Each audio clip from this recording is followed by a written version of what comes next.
Good evening and welcome. Thanks very much for tuning into NDTV. And remember, on every story that matters, the buck stops here. Is the Islamist takeover of Bangladesh imminent, and is the stage being set for that by carrying out attacks on local politicians and blaming India for it? Is what we are seeing in Bangladesh play out over the last 1 month naked Hinduphobia, and why is the world quiet? Are Hindus of Bangladesh becoming cannon fodder for the rampaging Islamists? Remember how last week violence was unleashed against Bangladeshi Hindus and Indian interests after the death of Inqalab Manch leader Osman Hadi.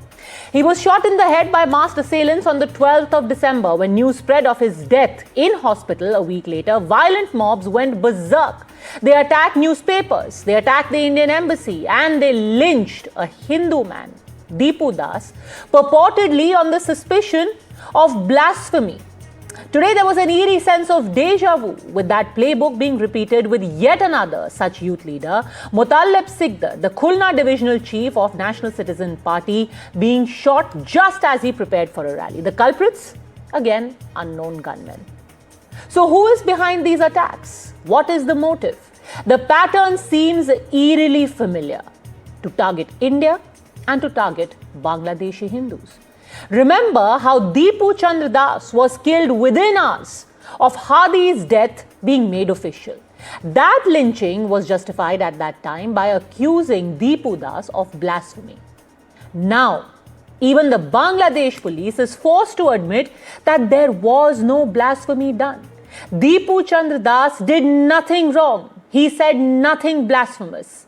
And yet, he was dragged out, beaten, and then his body was set on fire. Even the smallest piece of evidence to show that he had committed blasphemy is not available. As for those who tried to make India the scapegoat by linking it to the attack on Osman Hadi, they should also listen to their own police. Because even on that count, the Bangladesh police is clear. They have no inkling of where Hadi's murderers are, far from actually linking them to India. এই ফ্যাক্টরির floor in charge তাকে ইস্তফা দিতে বাধ্য করে এবং ইস্তফা দেওয়ার পরে উত্তেজিত জনতার কাছে সে হ্যান্ডওভার করে দেয়।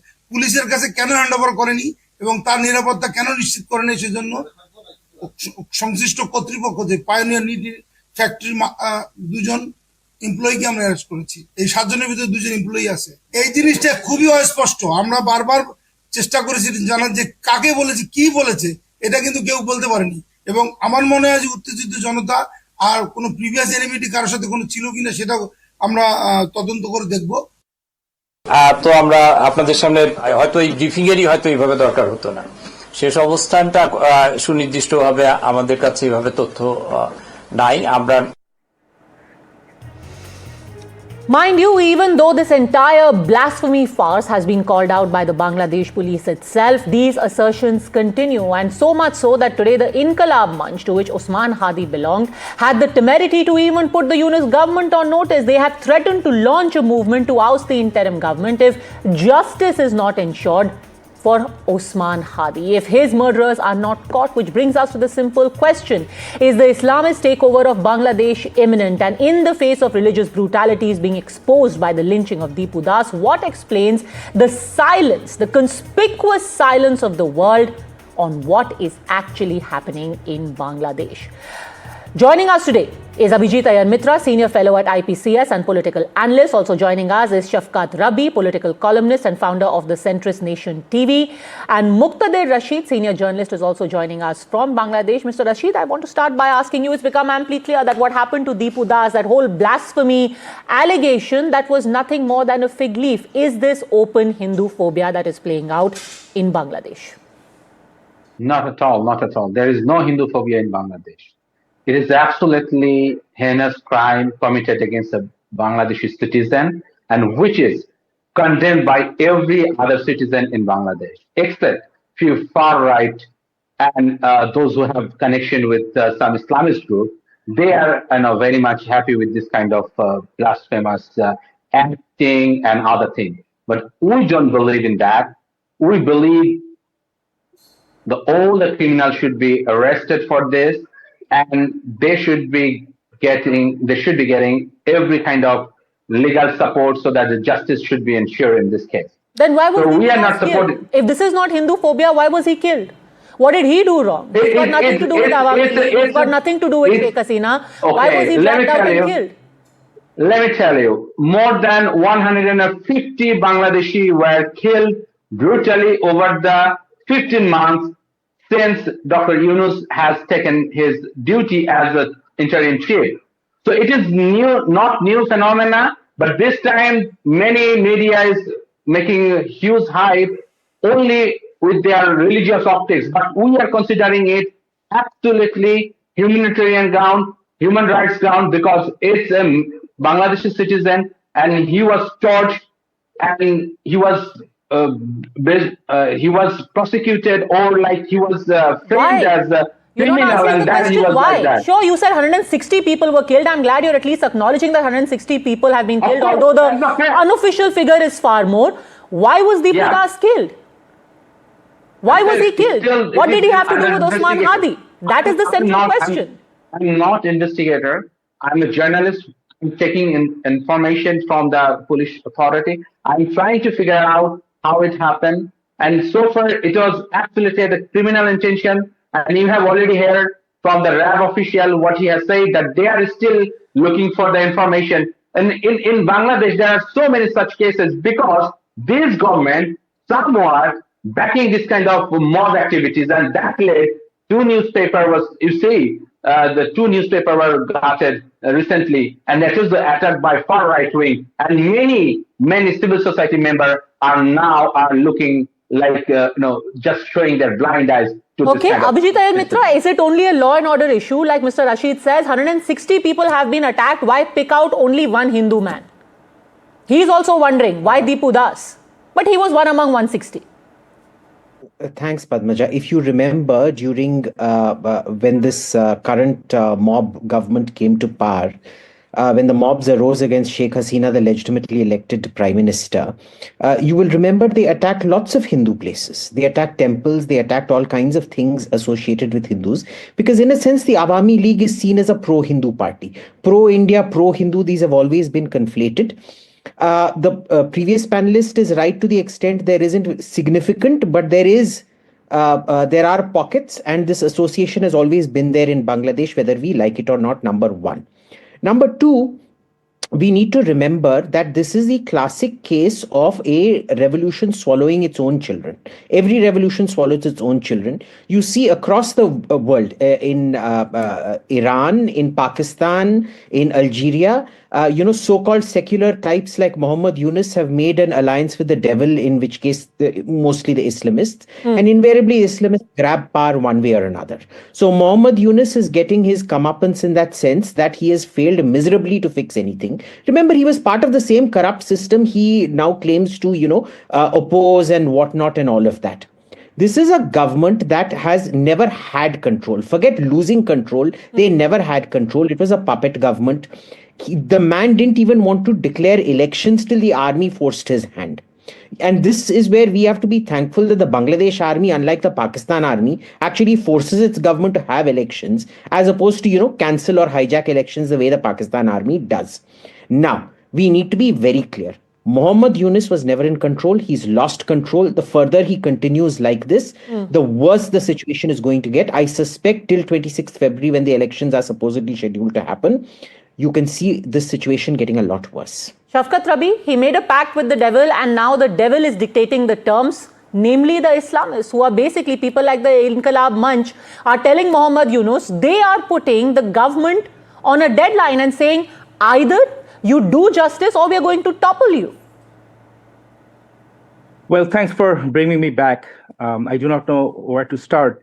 You guys are throwing a lot of words in here, but let's calm situation down. The horrific killing that happened in Baluka, the guy was actually framed by his colleagues. It's a criminal investigation where his colleagues, he recently got promoted, and his colleagues framed him as a blasphemous person, which he was not. He never wrote anything online or anywhere insulting the prophet or anything. So he was a poor man, a poor Hindu person, and his colleagues, ganged up on him, killed him Correct. But brutally. Mr. Rabi, the fact also remains that there was a mob that assembled, there was a Yes. mob that was allowed to assemble, and there was a Yes. mob that was allowed to burn him. And subsequently, there was plenty of inflammatory discourse online, and all of that has gone unchecked.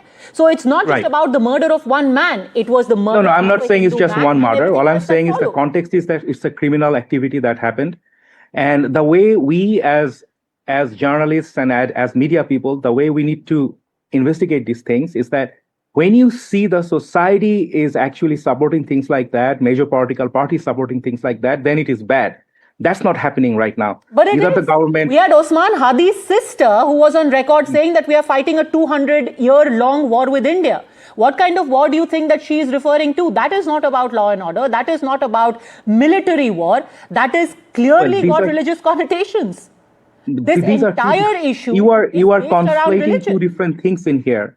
The demography that's upset at India, these are people in their 20s and the 30s. Half of their life was under a dictatorship, which was propped up and perpetuated by one country, which is India.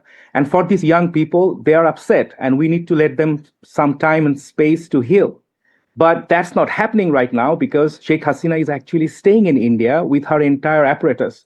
So it's a generational problem right now. I'm in my late 40s. You guys are probably slightly younger than me or whatever. But these young people are angry because they haven't seen anything else but pandering by India of the person But who what does killed this a lot have of to do students and with left. Sheikh Hasina? Sheikh Hasina being in India, how does that translate into a poor man being killed or violence being unleashed on the streets only against the Hindu community, or their temples or their puja pandals being attacked? Yeah, so you are absolutely right. There is no linkage. The linkage is actually what you are thinking, but there is none. These are two separate issues. There's a law and order issue. But it's For not example, happening look, at the same there- time. The Jamaat-e-Islami, which So- is also opposed to Sheikh Hasina, is the one that is unleashing this kind of violence, Mr. Rabi. How can you not Well- see a linkage? Look, I'm not naming names. All I'm saying, we are all part of South Asia.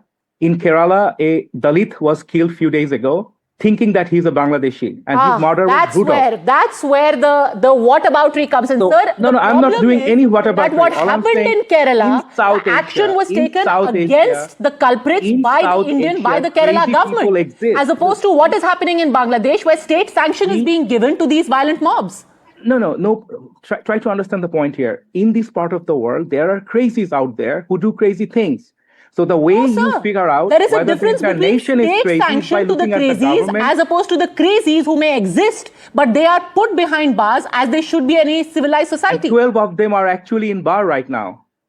So that's what I'm saying. The way we educated people have to assess the situation is whether major political parties or the governments are behind this. That's not the case. Okay, There very are quickly, crazy- Abhijit Ayar Mitra respond, then I'll bring in Harshvardhan Tripathi. Crazies exist everywhere, including in Kerala, like Mr. Rabi pointed out.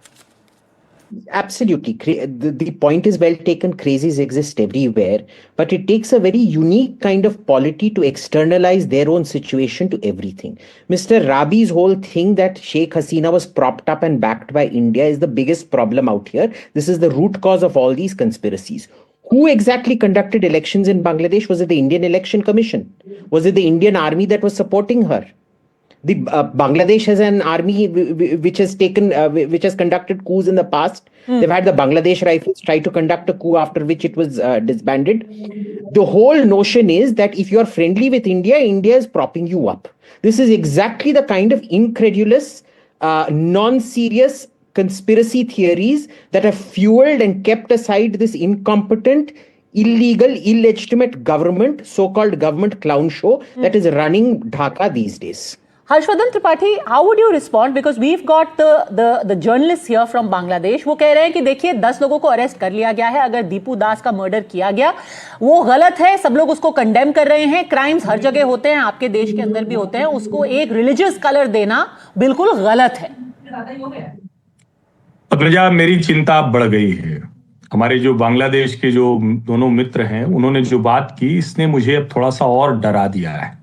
क्योंकि अब बांग्लादेश, वो हमारा बांग्लादेश जिसको हमारी सेनाओं ने अपनी जान देकर बनाया, जिस बांग्ला संस्कृति से हम लोग जुड़ते हैं, जिस बांग्लादेश को हम पाकिस्तान जैसा कट्टर रेडिकल इस्लामिक जिहादिस्ट के कब्जे वाला नहीं मानते थे, और आज भी मैं मानता हूं कि बांग्लादेश का बड़ा वर्ग वो इन रेडिकल इस्लामिस्ट जिहादिस्ट के साथ नहीं खड़ा है। मुश्किल क्या है, जब बांग्लादेश की जो वॉइसेस हैं वो ये कहने लगे ये एंटी हिंदू, एंटी भारतवर्ष, इससे आगे ये एंटी बांग्लादेश मॉब है। इस मॉब ने बांग्लादेश से जुड़ी हर पहचान को मिटाना तय किया। अगर शेख मुजीबुर रहमान के नाम पर, बंगबंधु मुजीबुर रहमान के नाम पर बने हॉल को उस्मान हादी के नाम पर कर दिया जाए तो आप इस खतरे को समझिए। दीपू चंद्र दास को जिस तरह से मारा गया, ये पाकिस्तान में हुआ करता था कि आपको किसी हिंदू से दुश्मनी है, किसी माइनॉरिटी से दुश्मनी है, तो आप क्या करते थे, ब्लास्फेमस एक तरीका निकालते, ईश निंदा कर देते। यही दीपू चंद्र दास के साथ हुआ। उसके जो उसका मैनेजर था उसने नहीं बचाया, पुलिस ने नहीं बचाया, और जिस तरह से मारा गया, एक आप लॉ एंड ऑर्डर की सिचुएशन कहते हैं, एक मेंटल जो जिसको कहते हैं ना कि मेंटल कंडीशनिंग कैसे होती है, कैसे माइंडसेट पर बांग्लादेश इस वक्त चला गया, वो खतरनाक है। और मेरी चिंता बढ़ जाती है जब हमारे दो बांग्लादेश के मित्र बैठे हुए हैं जिनसे हम ये उम्मीद कर रहे थे, तो अगर उनको ये डर लगने लगा है कि ये मोहम्मद यूनिस की जो तख्ता पलट वाली सरकार है, मैं फिर कह रहा हूं, अगर खालिदा जिया, शेख हसीना कोई और पार्टी चुनाव जीत कर आए तो हम उससे अलग तरीके से बात करेंगे। मोहम्मद यूनुस को कोई अधिकार नहीं है, न तो मोरल राइट है, न किसी तरह का डेमोक्रेटिक राइट है। और ये जब से सरकार में केयर टेकर के तौर पर इनकी एक इच्छा, किसी तरह से इलेक्शंस नहीं हो, फरवरी 26 के इलेक्शन भी नहीं हो, इसीलिए ये सब ये केयर टेकर गवर्नमेंट करवा रहे हैं। Mr. Rashid, why are you smiling? You don't think this is a radicalization of a society? There are some radicalization, of course, there are, and that is backed by somewhat, and due to the negligence or indifference attitude. But they seem to be calling the shots on the streets and everywhere else. But, and aren't you pandering to them? If Mohammed Yunus goes to Osman Hadi's funeral and says, we will carry forward Osman Hadi's dream, then you pretty much are legitimizing all the radicals. If you say there are some radicals, but you are giving them legitimacy, sir. There are some issues. Jamaat and its fringe elements are using anti-Indian sentiment to just win the election. But sir, are they the fringe anymore? Exactly that is my question to you. Are they the fringe or are they the mainstream? It is the moderates who are the fringe now in Bangladesh. That's true. And I agree with your point, because now we are under serious attack by the right wing. And those who are propagated by the ideology of the far right ideology, they are now mainstreaming everything. The social media has been taken, and they are controlling the education and other things, institutions and everything. So yes, somewhat we are under that the fringe is now the mainstream and they have taken over the social media, they have taken over the mainstream. Then Shafkat Rabi, essentially you are saying that you are turning into another Pakistan. What's the difference anymore? And it's not just us saying it. Here is what the editor of Daily Star, a newspaper which, by the way, had been against Sheikh Hasina, even Mahfouz Alam today has said that they didn't just want to burn our building, they wanted to murder the staff of Daily Star. We have entered an era of murder. You've got liberal voices in Bangladesh today saying that the Islamists, the radicals, they are the ones who are calling the shots. So you want a reaction from me or? Yes, Mr. Rabi. Okay.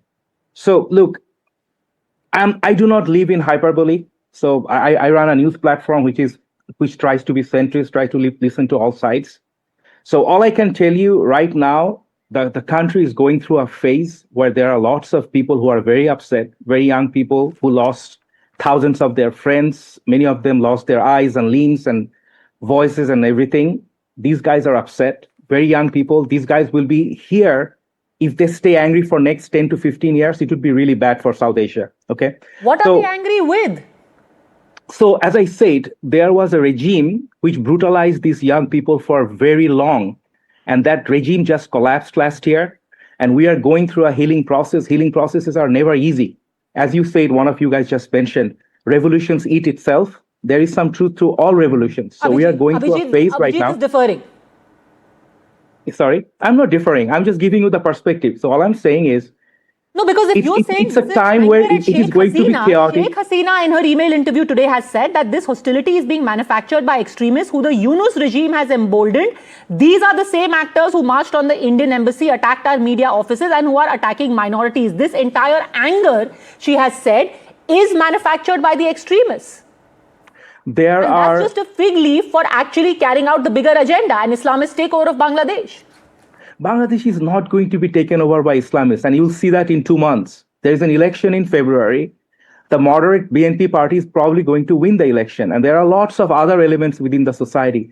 In every part of South Asia, you would find the fringe right, fringe left, those kind of parties. We have that in Bangladesh as well. But the bell curve, the middle of the bell curve is going to win the election, and you'll see it in 2 months. So Okay. let's Abhijit, reduce the is this only temperature. hyperbole? It is not just all hyperbole, but the way we are doing this conversation, we are conflating one killing with a government, one killing with an election, one killing with Hasina, all these things within like 10, 5 minutes, 20-minute discussion. It sounds hyperbole. Okay, I'm is just this trying to give you the hyperbole? perspective. Abhijit. Look, it isn't hyperbole at all. Usually these things are linked. The environment against minorities is much more permissive, number one. Number two, the government did not collapse. Please, let's be very clear about it. It was brought down through a series of illegal, illegitimate protests. And the whole thing, the whole reason for those protests was that the elections were fixed. They were rigged. But then what happens is the new government that comes does not want to hold elections. The army literally has to threaten Mr. Yunus to get and force him to hold elections. Why? Padmaja, if the elections were rigged, all they had to do was call elections again and then they would be unrigged. No, they then want to come and fix everything so that they will not get rigged. They go threaten the Chief Justice of the Bangladesh High Court, threaten him, threaten to beat him up, whatnot. I don't remember if they actually beat him up, and then threaten all kinds of government officials, get rid of them. Even after 1 year, this man was not. So what rigging are you talking about? Mr. Rabbi. Okay. I completely agree with our other Bangladeshi friend here. When the bell curve, sure enough, it will come back to the center. But remember, the center is only the Awami League. The BNP was soft Islamists. The Jamaat-e-Islami are crazy lunatics. They are the same Razakars that helped the Pakistan army rape and kill Bangladeshis. Mr. Guys, Rabbi. Never forget. let's This just is you cannot have a 1936 Hitler election where people who want to get rid of the democracy are given the mandate. It simply cannot happen. Mr. Rabbi. So, yeah, if you look at the statistics, BNP and Awami League, two major parties, probably have 35% of the vote. About, let's say, 60 to 70% of Bangladeshis belong to these two parties. Then you have the remaining 30 split between many different parties, including some Islamic parties. So in the last 14, 15 years, just that 130% ruled the country with brutal force aided by certain foreign factors. It's the perception if it's not the reality. I give you that. It is the perception here in Bangladesh that Awami League's 30% majority was blessed by some external forces.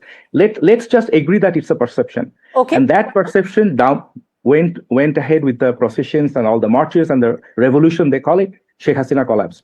Now we are going through a phase. There is going to be an election. Bangladesh will have a moderate government. Probably the other 30% that I said, which is probably BNP, which Well, I some other marvel at your allies confidence, will sir. come back. Harshvardhan Tripathi, do you also agree with this? We had Mr. Rabi very clearly saying this is just a phase and eventually moderate voices, sane voices will prevail और ये कोई Hinduphobia, कोई large scale attack नहीं है. पर भैया मैं तो सचमुच बड़ा सरप्राइजिंग स्टेटमेंट दे रहे हैं राबी साहब। वो कह रहे हैं कि एक्सटर्नल फोर्सेस, तो साफ साफ कहिए ना कि आप भारत की बात कर रहे हैं। आप जिस तरह से बीएनपी की पैरोकारी कर रहे हैं, बीएनपी के नेता को गोली मार दी गई, बीएनपी के लोगों के भी घर जला दिए गए। जमात वहां पर खड़ी है जहां वो किसी को भी मॉडरेट शब्द वो बर्दाश्त करने वाली नहीं। आईएसआईएस के फ्लैग्स वो हर रैली में दिख रहे हैं और उस्मान हादी के फ्यूनरल में जो भीड़ इकट्ठा हुई थी उसके नारे जरा आप देखिए। और अगर भारत बांग्लादेश के साथ रिश्ते अच्छे रखता है, बांग्लादेश की ग्रोथ सबसे बेहतर होती है, बांग्लादेश की टेक्सटाइल इंडस्ट्री भारत के लिए भी थ्रेट बनती है, लेकिन भारत के साथ उसके रिश्ते खराब नहीं होते। क्या बांग्लादेश के लोगों को ये नहीं समझ में आ रहा है? और उस यूथ को जिसको एम्प्लॉयमेंट मिला, उस यूथ की जिसका लाइफस्टाइल बेटर हुई, उस यूथ को आप कह रहे हैं कि सड़कों पर उतरकर इस तरह से बांग्लादेश को बर्बाद करे, Bangla culture, Bangla music, Bangla art, Bangla सब कुछ बांग्ला खत्म कर दे। और पाकिस्तान के, मैं क्या कहूं, आप अगर ये नहीं जानते हैं, पिछले कुछ महीनों में आईएसआई और पाकिस्तानी आर्मी के लोग क्या कर रहे थे ढाका में? क्या आपको नहीं पता यूनुस जिस तरह से आए, उनके जो एडवाइजर्स हैं वो कौन लोग हैं? ये आप नहीं जानते राबी साहब? कमाल कर रहे हैं आप। कम से कम आप तो ये बात बताइए ना, ठीक है बीएनपी आ जाए उसमें कोई इशू नहीं, बांग्लादेश की इंटरनल मैटर है, लेकिन जब आप कहते हैं कि मॉडरेट गवर्नमेंट आने वाली है, ईश्वर करे ये हो, लेकिन ऐसा होता हुआ नहीं दिख रहा है। जमात, रेडिकल फोर्सेस और आईएसआईएस जो आईएसआई के साथ मिलकर वहां वो कब्जा करने जा रहे हैं। बांग्लादेश के लिए बुरे दिन की शुरुआत। And you know, manifestation of that we have seen not just in the last 2 weeks, but since the removal of the Sheikh Hasina government. Now, if we are being told that this is just a phase and moderate voices will prevail, let's just hope that this is actual confidence, it is reality, and it's not delusion. Thanks very much, gentlemen, for joining me on that big story.